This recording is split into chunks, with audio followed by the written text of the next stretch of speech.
Nightmares are your greatest gift. Jung on the dreams you should hope for.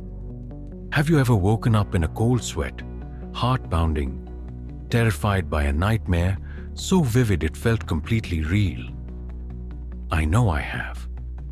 Just last month, I had this horrifying dream where I was being chased through an abandoned building by some shadowy figure I couldn't quite see. I woke up practically gasping for air. Take a second and think about your most recent nightmare. What was happening? How did it make you feel? If you're like most people, your first reaction was probably relief. Thank God that was just a dream, followed by a strong desire to forget the whole disturbing experience as quickly as possible. But what if I told you that's exactly the wrong approach? What if that nightmare you're trying to forget might actually be the most valuable message your unconscious mind has ever sent you? Your nightmares aren't trying to torture you, they're trying to save you. Let me say that again. Your nightmares aren't your enemies. They might be the most loyal friends you have, willing to tell you the hard truths that nothing else in your life will. Carl Jung, one of history's most revolutionary psychologists, believed exactly this. While most of us view nightmares as unfortunate glitches in our sleep patterns, Jung saw them as powerful gifts from the unconscious, urgent messages that could transform our lives if we learn to listen to them. I know this sounds completely backwards. How could something so terrifying possibly be beneficial? Well, that's exactly what we're going to explore today. And it might just change how you think about those disturbing dreams forever. Let me start with a story. A few years ago, I was working with this guy. Let's call him Mark.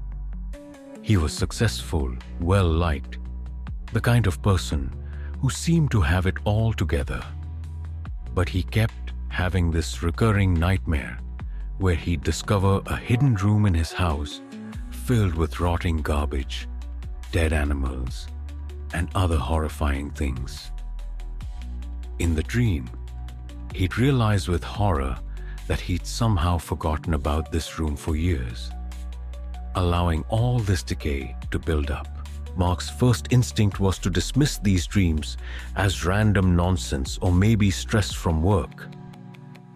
But as we explored them more deeply, something incredible emerged.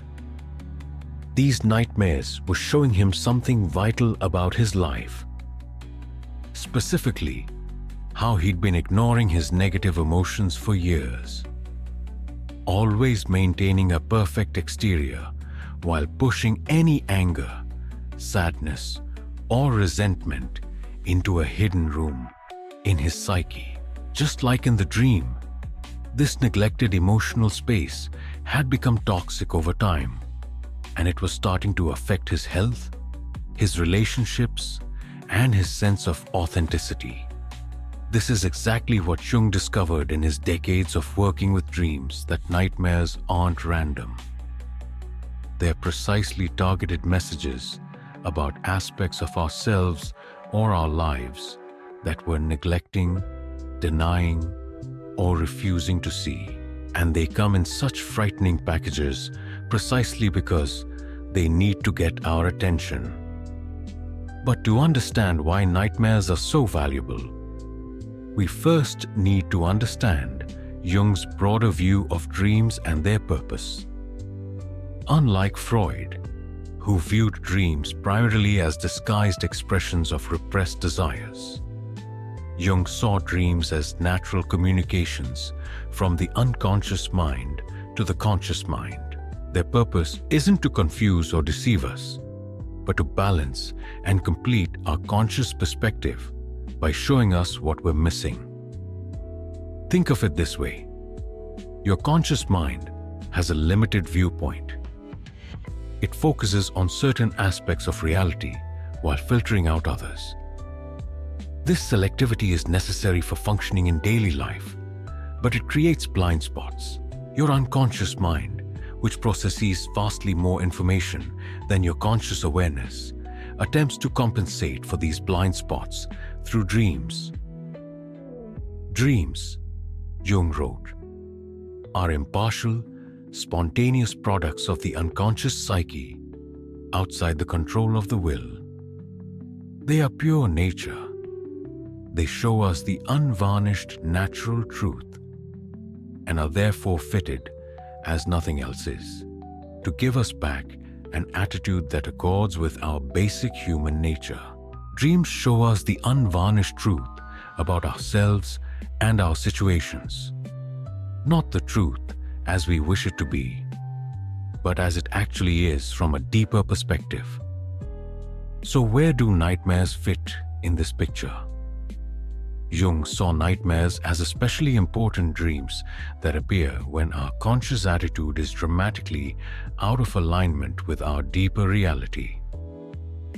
They're emergency broadcasts from the unconscious, designed to break through our strongest psychological defenses. And what are they typically showing us?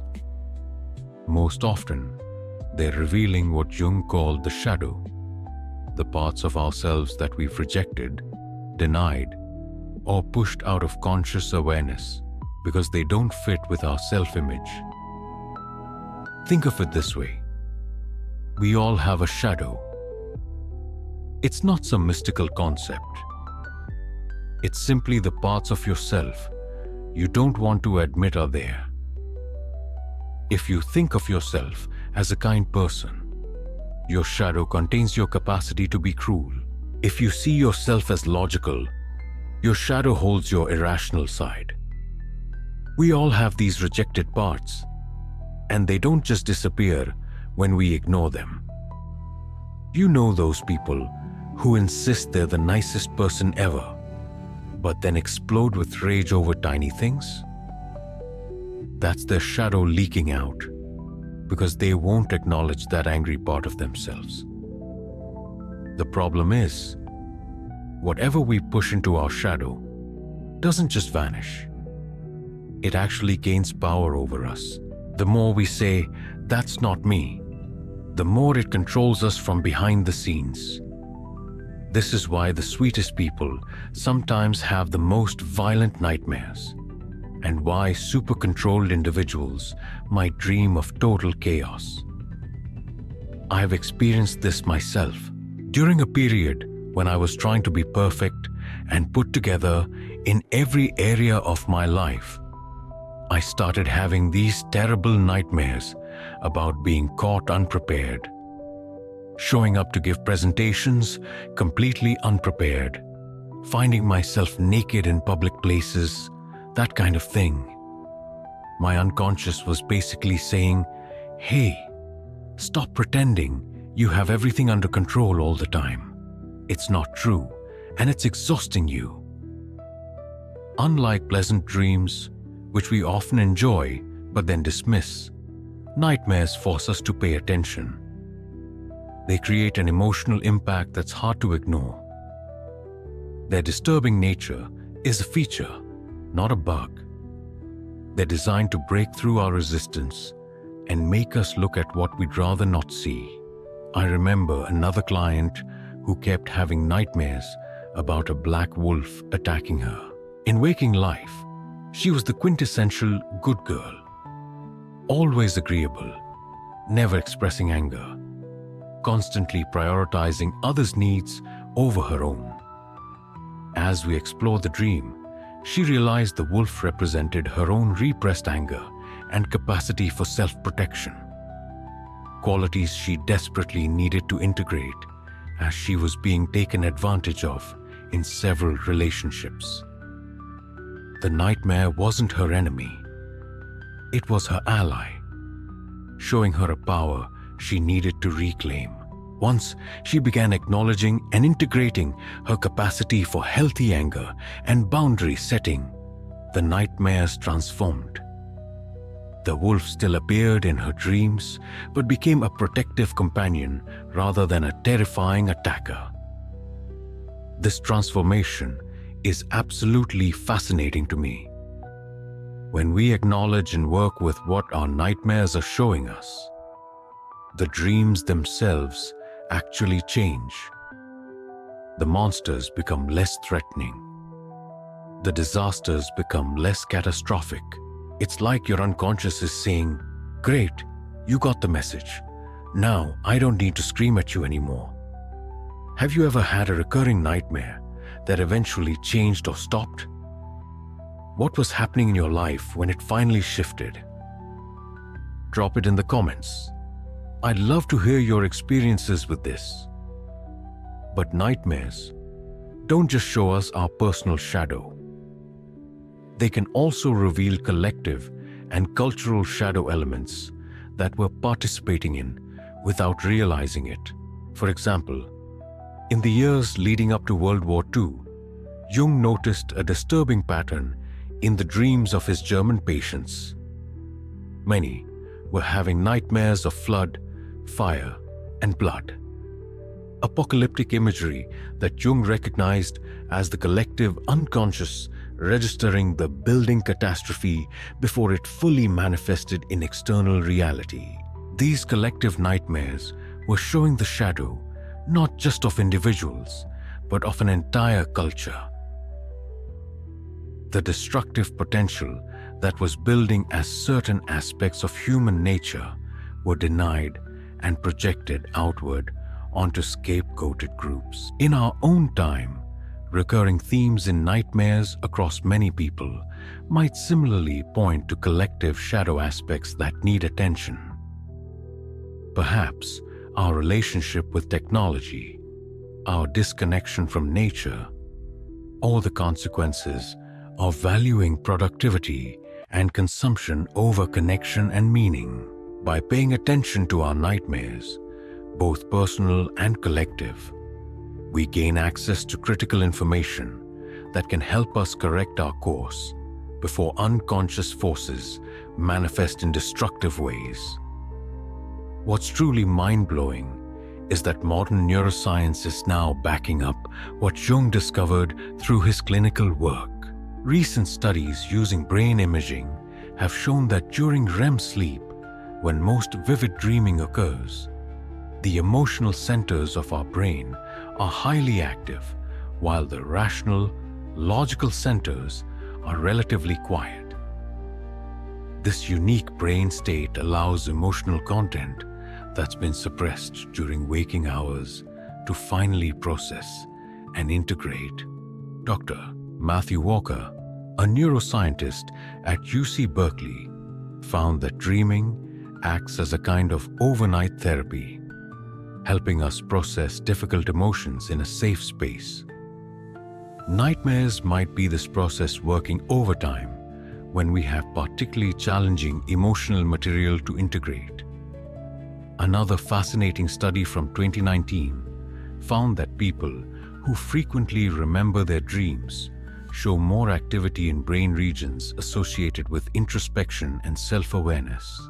This suggests that paying attention to dreams, especially emotionally charged ones like nightmares, might actually strengthen our connection to ourselves. Isn't it amazing that modern brain science is confirming what Jung intuited nearly a century ago? Your nightmares aren't just psychological phenomena. They're your brain's built-in healing mechanism, working to integrate difficult emotions and experiences. So how do we actually work with nightmares instead of just suffering through them? Here's a simple 3-step process to start working with your nightmares tonight. 1. Capture it. Keep a journal and pen right next to your bed. The second you wake up from a nightmare, write down everything you remember. Don't censor or analyze yet. Just get it all down while it's fresh. 2. Feel it. Instead of rushing to interpret, first ask yourself, how did this dream make me feel? Was it fear, shame, helplessness, disgust? Circle the strongest emotion. This feeling is often more important than the actual content. 3. Flip it. Here's the game changer. Ask yourself, if this nightmare were actually trying to help me, what might it be showing me that I need to know? Just sitting with this question can lead to surprising insights. Try this for just 1 week with your next nightmare and drop a comment below to let me know what you discover. Now, let's look at some common nightmares and what they might be telling you. Ever had that dream where you're falling? This super common nightmare often appears when you're feeling out of control in some area of life. Instead of just feeling relieved when you wake up, ask yourself, where in my life am I feeling like the ground is disappearing beneath me? Maybe you're taking a risk, or maybe something you counted on is no longer stable. How about being chased? This classic nightmare typically shows up when you're avoiding something important. The key question isn't what's chasing me, but what am I running from? It could be a responsibility, a conversation you need to have, or even an aspect of yourself you're afraid to face. Another common one, showing up naked or inappropriately dressed in public. This usually points to fears of exposure or vulnerability. Are you afraid of being seen for who you really are? Are you hiding some aspect of yourself because you fear judgment? The fascinating thing is, once you understand what these nightmares are trying to tell you, they often become less frightening and may even transform into more positive dreams. It's like once you get the message, the messenger doesn't need to be so dramatic anymore. I've seen this transformation happen time and again with clients. One executive I worked with had recurring nightmares about drowning. As we explored these dreams, he realized they were reflecting his feeling of being overwhelmed at work, where he was taking on too many responsibilities without asking for help, essentially drowning in obligations. The interesting part, once he recognized this pattern and started delegating more effectively, the dreams changed. In his new dreams, he was still in water, but now he was swimming confidently or even teaching others to swim. The symbolism had transformed from danger to mastery as he addressed the real-life issue the nightmares were highlighting. This is why I tell my clients, your nightmares are some of the most honest feedback you'll ever get. Unlike friends who might sugarcoat things or colleagues who have their own agendas, your unconscious mind is only interested in your genuine well-being and growth. It has no reason to lie to you. And here's something critical. The timing of nightmares is rarely random. Jung found that our most disturbing nightmares often come during periods of transition or when we're on the verge of significant psychological growth. They represent the resistance of our old self-concept as a new, more integrated identity is trying to emerge. Like a caterpillar that must dissolve before becoming a butterfly, parts of our old identity must break down for a more authentic self to emerge. This is why some of our worst nightmares might actually be signs that we're on the verge of our greatest transformation. The intensity of the nightmare often correlates with the importance of the material that's trying to reach consciousness. Think about when your nightmares tend to occur. Is it during times of change? Before making big decisions? When you're considering stepping into a new role or identity? If so, your unconscious might be bringing up important material that needs integration before you can fully embrace this change.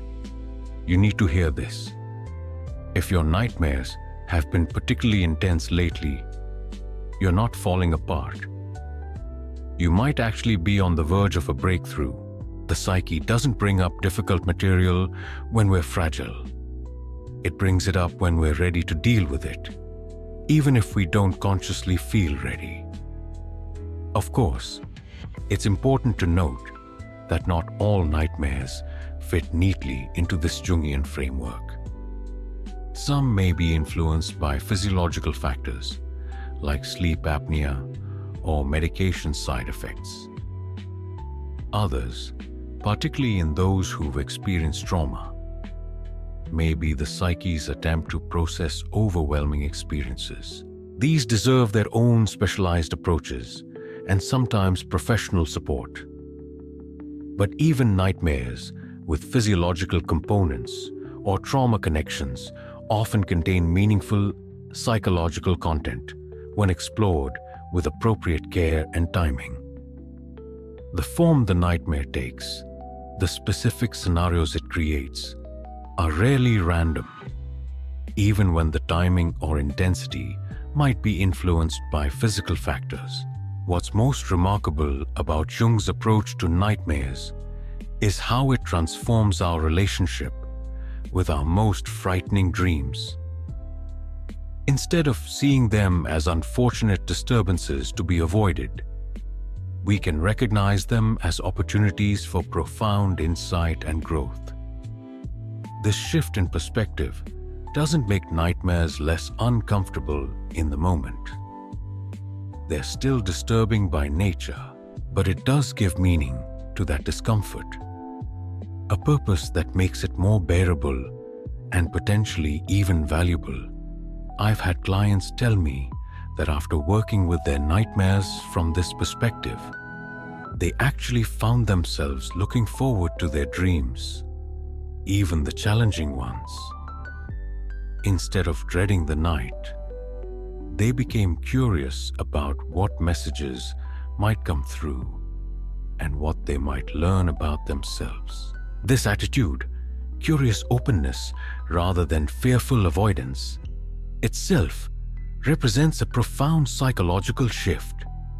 It's the difference between seeing the unconscious as a threatening alien territory and recognizing it as a source of wisdom, albeit one that sometimes speaks in alarming imagery.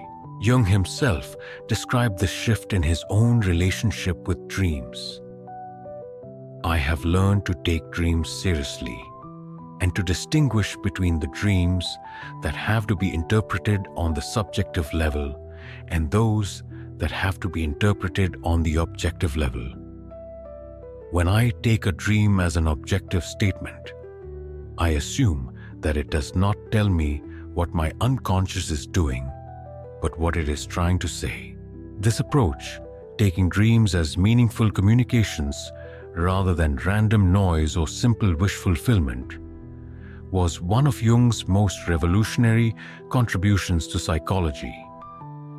And nowhere is this perspective more valuable than in our approach to nightmares. The urgency to begin this work can't be overstated.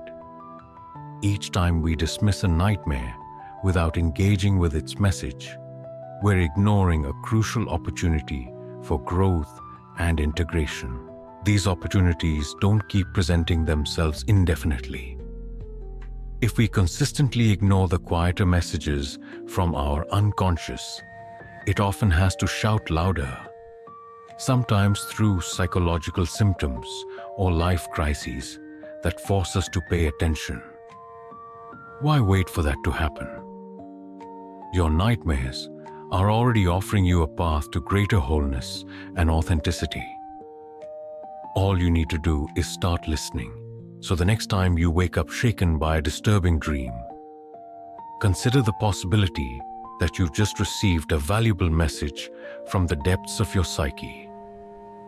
Instead of rushing to forget it, perhaps take a moment to record it, to sit with its imagery and emotions, to ask what it might be showing you about yourself or your life situation. You might discover that what seemed like a curse is actually a gift. A difficult gift, certainly, wrapped in challenging imagery, but a gift nonetheless, a communication from parts of yourself that need acknowledgement and integration for you to become more whole, more authentic, and ultimately more fulfilled. As Jung put it, in each of us there is another whom we do not know. He speaks to us in dreams and tells us how differently he sees us from the way we see ourselves. Sometimes this other speaks most truthfully in our nightmares, telling us what we most need to hear, not what we want to hear. And that might make nightmares the most valuable dreams of all. If you found this perspective valuable, please hit that like button and subscribe for more content that explores the depths of human psychology. Every day, we dive into topics that challenge conventional wisdom and offer new perspectives on what it means to be human. Until next time, sweet dreams, or perhaps more importantly, meaningful nightmares.